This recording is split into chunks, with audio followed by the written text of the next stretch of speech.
Wordplay. Are we playing with words or are we being played by words? Let's talk about it.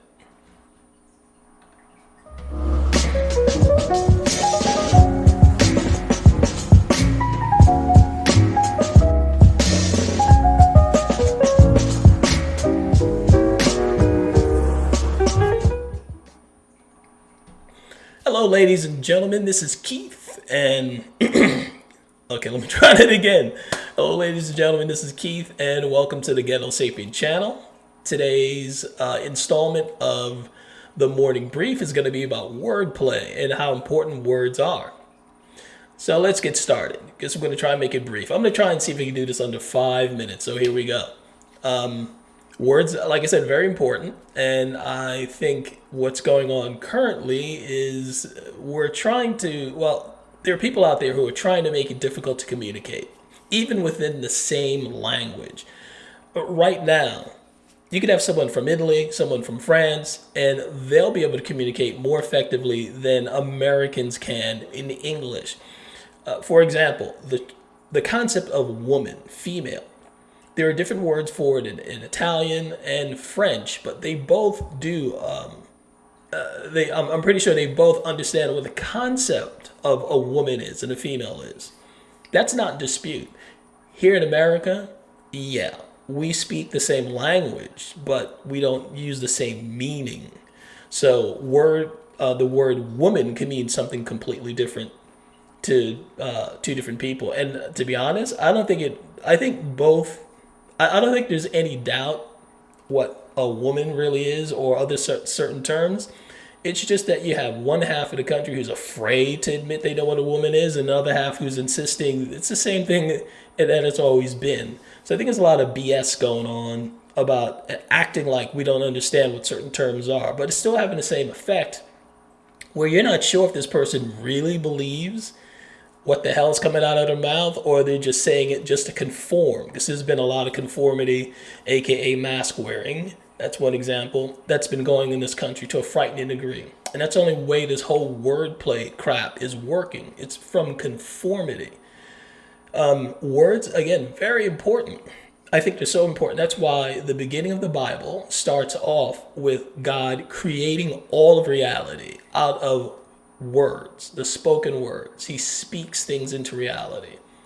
And I think that is just, was there just to let us know the importance and the power of words and how they form our reality in our own minds.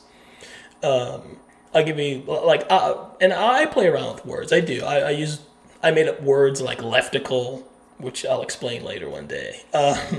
Godverment is another word I made up. Belligerent is another one. I like playing around with words, but I'm not insisting anyone adapts those words into their vocabulary. I'm not insisting that they're real things. It's just stuff I've made up. It's just goofing around.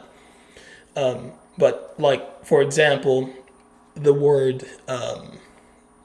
diversity.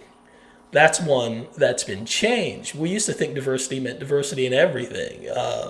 You know, diversity in thought, diversity in culture, diversity in food, things like that. It's been narrowed down to where I just assume nowadays when I hear certain people say they want diversity, it's just skin only, skin color. It's very surface.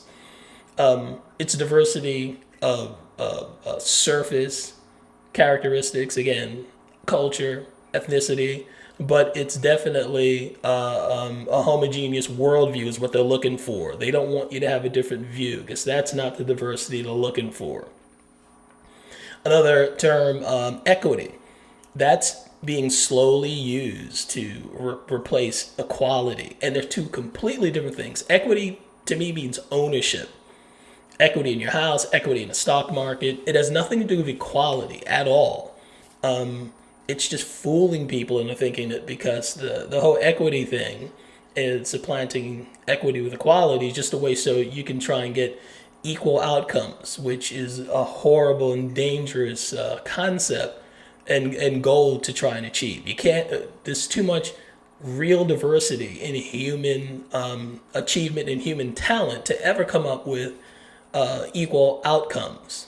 It just can't work unless you apply force and coercion, which is another issue I'll go into later on in the podcast. Because, like I said, I'm trying to keep this down to 5 minutes. The left are the purveyors of all this wordplay, and I think it's indicative of the ideology where they gut things, hollow them out, and destroy them and repurpose them like words. They do that to institutions. Sports is an institution that's changed recently. I don't even follow sports all that much, but even I could see the difference. It's become politicized. And it's dangerous to mix the natural competitiveness of sports. Some guys may like the Rams, other guys may like the Dolphins, whatever. That could be fun rivalry right there. Politics is a different type of rivalry, and it shouldn't be made into like a sports rivalry because sports rivalry is tribal. You like your team no matter what they do. Sometimes you shouldn't approach politics that way. So to conflate the two, it's created so much tribalism, I think, by mixing politics into sports.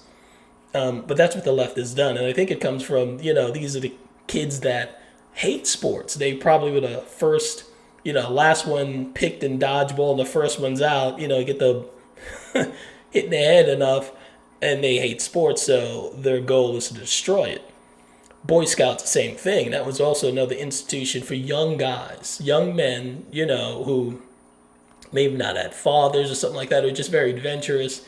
And that was destroyed by the left too, by making it, making it so girls had to be included, which is ridiculous. Girls and boys have different interests, especially when they're young. I mean, the differences in interests is, I think, quite stark when they're very young. So to force boys into the Girl Scouts and it's mostly, of course, it was forcing girls into the Boy Scouts. It just destroyed the whole Boy Scout thing. And I think that may have come from some childhood tragedy some leftists had. Maybe went out and got poison ivy or poison sumac, or he had some allergies, or his parents never let him go out and play in the dirt. So you hate the Boy Scouts all of a sudden. It's gotta go. That's terrible. So I won't keep this going much longer. I'm at 7 minutes at this point. But that's kind of my point. It's just playing around with words is a destructive thing, I believe. And in order for us to have social cohesion, we're going to need to stop engaging in wordplay. That's pretty much it. Speaking of words, I think I've used too many. So now it's your turn. Comment, like, share, and subscribe. That's it.